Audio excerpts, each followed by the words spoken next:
کہ میں تمہارے لیے برائی کے نہیں بلکہ بھلائی کے منصوبے رکھتا ہوں۔ خدا کے منصوبے ہمارے لیے اچھے منصوبے ہیں، لیکن پھر آپ سوچیں گے کہ اگر خدا کے ہمارے لیے اچھے منصوبے ہیں تو پھر پرابلمز کیوں زندگی میں آ جاتی ہیں، مشکلات کیوں آتی ہیں؟ اور اس کا سبب کیا ہے؟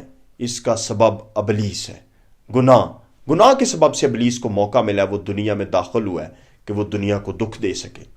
لیکن خدا نے ہمارے سامنے ایک فیصلہ رکھا ہے۔ خدا زبردستی نہیں کرتا، خدا نے انسان کو آزاد مرضی پہ بنایا ہے۔ یشوع نے بنی اسرائیل سے کہا کہ آج تم فیصلہ کر لو کہ تم کس کے ساتھ چلو گے، خدا کے ساتھ چلو گے یا تم بتوں کی پیروی کرو گے۔ تو فیصلہ کس نے کرنا ہے؟ انسان نے کرنا ہے۔ اگر آپ اپنی زندگی میں خدا کے لیے فیصلہ کریں گے تو خدا آپ کی زندگی میں برکت اور سلامتی اور معجزات کو لائے گا۔ آمین۔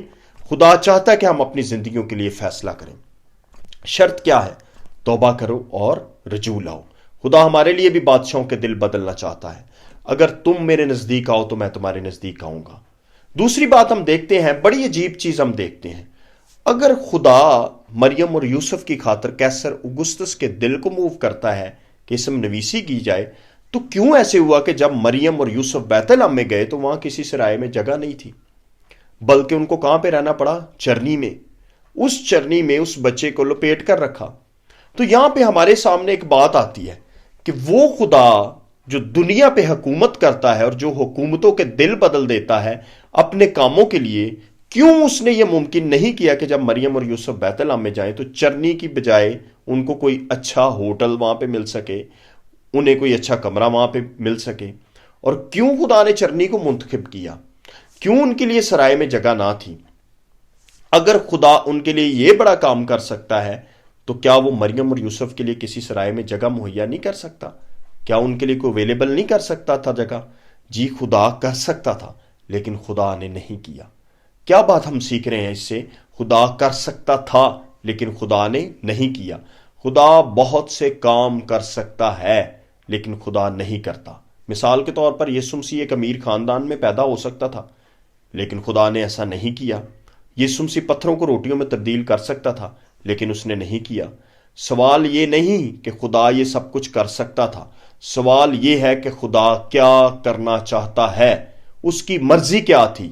بہت سے ایسے کام ہیں جو خدا کر سکتا ہے آپ کی زندگی میں، لیکن کئی بار وہ نہیں کرتا۔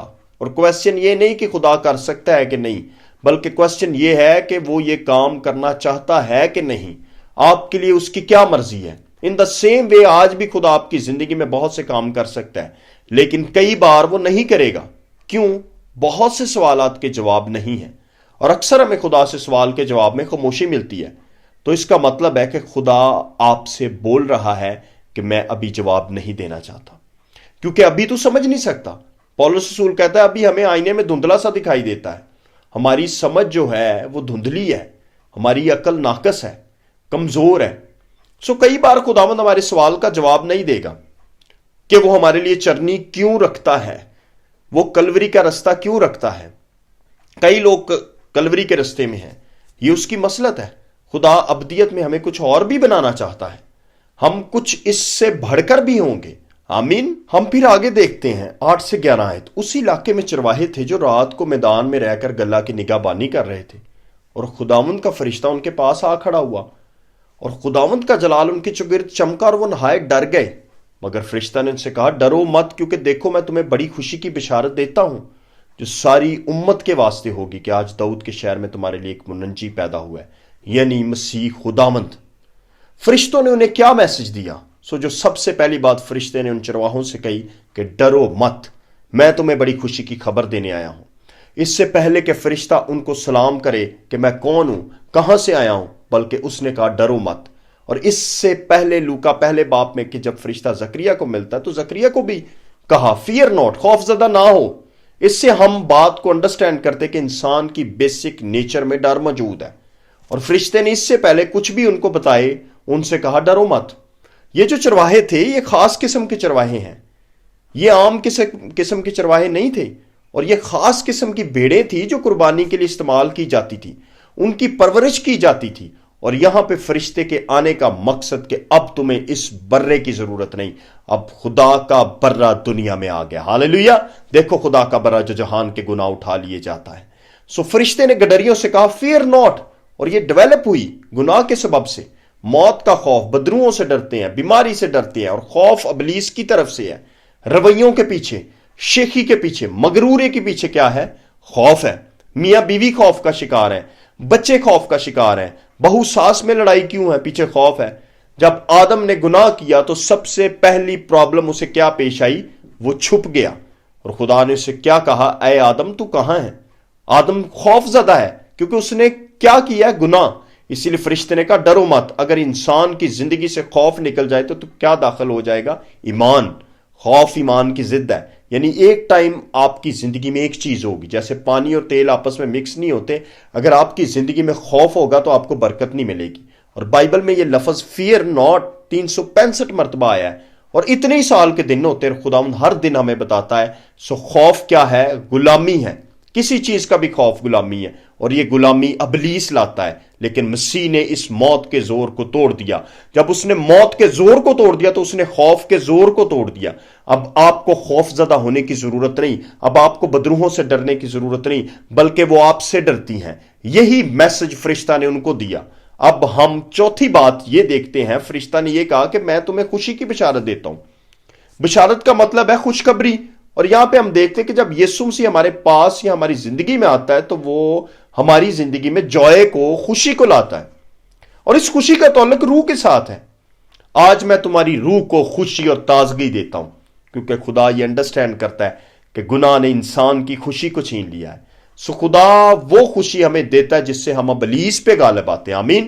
اور یہ جو فرشتے ہیں کہاں پہ رہتے ہیں؟ آسمان پہ، اور یہ آسمان سے ہمارے لیے کیا لائے ہیں؟ بڑی خوشی کی بشارت۔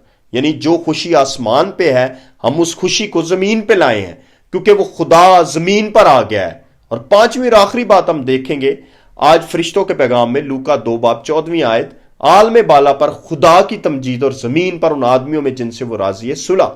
وہ صلح کا پیغام لے کر آیا ہے زمین پر ان آدمیوں میں جن سے وہ راضی ہے، صلح ہے۔ فرشتے آسمان سے اس پیغام کو لائے ہیں۔ سو کرسمس کا جو پیغام ہے میل ملاپ کا پیغام ہے، لیکن ذرا فرشتے کی بات پر غور کریں، زمین پر سب آدمیوں کے لیے صلح کا پیغام نہیں، بلکہ ان آدمیوں کے لیے جن سے وہ راضی ہے، ان کے لیے صلح کا پیغام۔ یہ پیغام سب کے لیے نہیں ہے۔ صلح کی برکت، صلح کی شادمانی ان کے لیے ہے جن سے میں راضی ہوں، ان کی زندگیوں میں میں اپنے اطمینان کو لاؤں گا۔ یعنی جن کی زندگیوں میں آج اطمینان نہیں ہے، اس کا مطلب ہے اس سے خدا آج خوش نہیں ہے، اس لیے آپ کی زندگی میں پیس نہیں ہے۔ کیا کہا فرشتے نے؟ جن سے وہ راضی ہے۔ اور جو اطمینان خدا دیتا ہے، یہ اطمینان طوفانوں میں بھی قائم رہتا ہے۔ تمہارا دل نہ گھبرائے، میں تمہارے ساتھ ہوں، میں تمہیں وہ اطمینان دیتا ہوں جو دنیا نہیں دے سکتی۔ کیا آج آپ کی زندگی میں پریشانی ہے، اونچ نیچ ہے؟ خداوند اگر آج آپ سے راضی ہے تو اس کرسمس پہ آپ کی زندگی میں پیس کو انڈیلنا چاہتا ہے۔ دنیا ہمیں اطمینان نہیں دے سکتی، ایجوکیشن ہمیں اطمینان نہیں دے سکتی، پیسہ ہمیں اطمینان نہیں دے سکتا، اور اگر کسی مسیح کے پاس اطمینان نہیں، وہ نہایت بد قسمت شخص ہے۔ اطمینان صرف ہمیں مسیح دے سکتا ہے جن سے وہ خوش ہے، اور خدا کن سے خوش ہے؟ جو ایمان رکھتے ہیں، کیونکہ بغیر ایمان کے خدا کو پسند آنا ناممکن ہے۔ خدا کن سے خوش ہے؟ جو یہ ایمان رکھتے کہ خدا موجود ہے اور وہ میری دعاؤں کا جواب دے گا۔ آمین۔ پھر خدا کن سے خوش ہے؟ وہ لوگ جو ایمان رکھتے ہیں۔ میرا راست باز بندہ سدا ایمان سے جیتا رہے گا، اگر وہ ہٹے گا تو میرا دل اس سے خوش نہ ہوگا۔ سو خداوند آج ہماری زندگی میں اپنا بے پناہ اطمینان دینا چاہتا ہے۔ ہمارے برے حالات میں بھی خداوند چاہتا ہے کہ میرا اطمینان ان کی زندگی میں ہو۔ اور چرواہوں نے اس پیغام کو قبول کیا اور ان ساری باتوں پر عمل کرنے کے لیے جلدی کی، دیر نہیں کی، سستی نہیں کی کہ کل چلے جائیں گے، اگلے ہفتے جائیں گے، بہت سے کام کرنے ہیں، بلکہ انہوں نے کیا کہا کہ جلدی کی، اور بچے کو، یوسف کو اور مریم کو دیکھا۔ اور آج ہم خدا ہم سے بھی یہ توقع کرتا ہے کہ ہم اس کی باتوں پر جلدی عمل کریں، تب وہ ہم سے راضی ہوگا۔ خداوند آپ کو برکت دے۔ آمین۔